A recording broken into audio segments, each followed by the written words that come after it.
Assalamualaikum warahmatullahi wabarakatuh. Perkenalkan, nama saya Ainin Rahmasari dari kelas 7A Akuntansi Manajerial. Di video kali ini, saya akan menjelaskan tentang kalkulasi biaya variabel dan laporan tradisional ABC. Yuk kita simak videonya. Yang pertama adalah kalkulasi biaya variabel dan kalkulasi biaya absorpsi suatu analisis perbandingan. Terdapat dua perhitungan laba, satu berdasarkan biaya variabel dan satu lagi berdasarkan kalkulasi biaya absorpsi. Keduanya merupakan metode kalkulasi biaya karena berkaitan dengan cara menentukan biaya produk, di mana biaya produk diinventariskan, sedangkan biaya periode dibebankan pada saat biaya itu dikeluarkan. Lalu ada kalkulasi biaya variabel dan kalkulasi biaya absorpsi. Kalkulasi biaya variabel yaitu membebankan hanya biaya manufaktur variabel ke produk. Biaya-biaya ini meliputi bahan langsung, tenaga kerja langsung, dan overhead tetap diperlakukan sebagai bahan periode dan tidak disertakan dalam penentuan biaya produk. Lalu untuk kalkulasi biaya absorpsi yaitu membebankan semua biaya manufaktur ke produk, bahan langsung, tenaga kerja langsung, overhead variabel dan overhead tetap dipandang sebagai biaya produk bukan biaya variabel atau biaya periode. Berikut adalah tabel perhitungan untuk biaya absorpsi dan biaya variabel, di mana yang pertama ada biaya produk, yaitu bahan baku langsung, tenaga kerja langsung, overhead variabel dan overhead tetap. Sedangkan untuk perhitungan biaya variabel yaitu bahan baku langsung. Dan untuk biaya periode, untuk perhitungan biaya absorpsinya adalah beban penjualan dan beban administrasi, dan untuk perhitungan biaya variabel yaitu overhead tetap beban penjualan. Berikut adalah perhitungan persediaan akhir untuk perhitungan biaya absorpsi dan biaya variabel.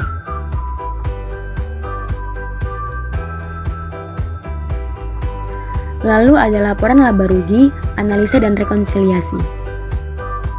Karena biaya produk per unit merupakan dasar bagi perhitungan harga pokok penjualan, maka metode kalkulasi biaya variabel dan absorpsi dapat mengakibatkan angka laba bersih yang berbeda. Perbedaan tersebut terjadi karena kedua metode sama-sama mengakui bahwa jumlah overhead tetap merupakan suatu beban. Lalu ada hubungan antara produksi, penjualan, dan laba. Hubungan antara laba menurut kalkulasi biaya variabel dan laba yaitu menurut kalkulasi biaya absorpsi berubah ketika hubungan antara produksi dan penjualan berubah. Apabila barang yang terjual lebih banyak dari barang yang diproduksi, maka laba menurut kalkulasi biaya variabel akan lebih tinggi dari laba menurut kalkulasi biaya absorpsi. Menurut kalkulasi biaya absorpsi, unit-unit yang keluar dari persediaan mengandung overhead tetap dari periode sebelumnya. Selain itu, unit-unit ini produksi dan dijual telah mengandung seluruh overhead tetap periode berjalan.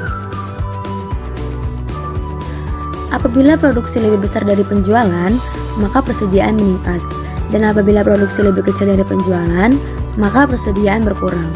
Apabila produksi sama dengan penjualan, maka persediaan awal sama dengan persediaan akhir.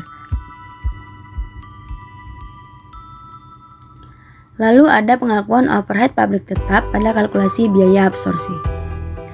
Perbedaan antara biaya absorpsi dan variabel terletak pada pengakuan beban yang berhubungan dengan overhead pabrik tetap.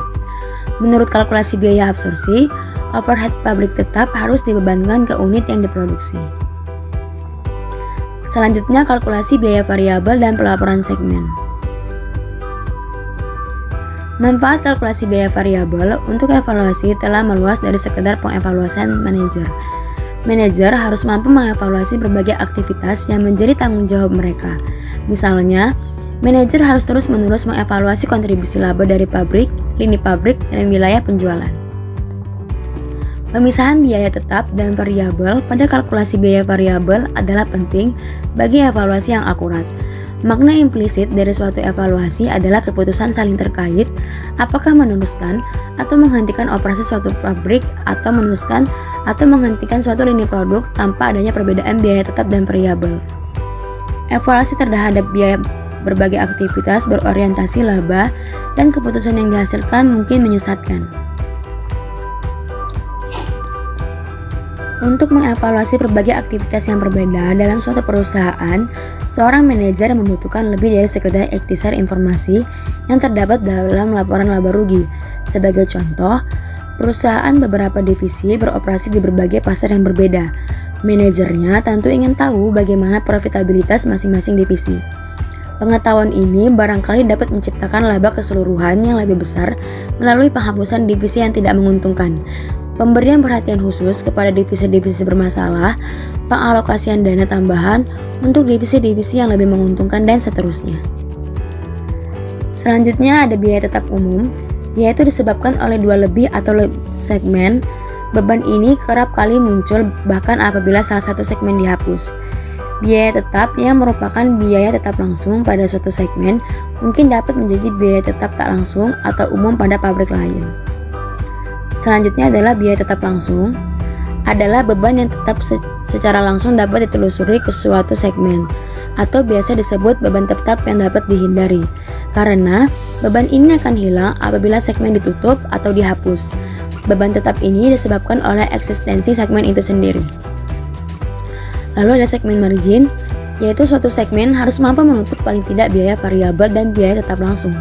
Laba segmen yang negatif mengurangi total laba perusahaan, yang menimbulkan pertimbangan untuk menghapus segmen tersebut dengan mengabaikan setiap pengaruh yang dimiliki suatu segmen terhadap penjualan segmen lainnya. Baik, mungkin itu saja yang dapat saya sampaikan. Kurang lebihnya mohon maaf. Sekian dan terima kasih. Wassalamualaikum warahmatullahi wabarakatuh.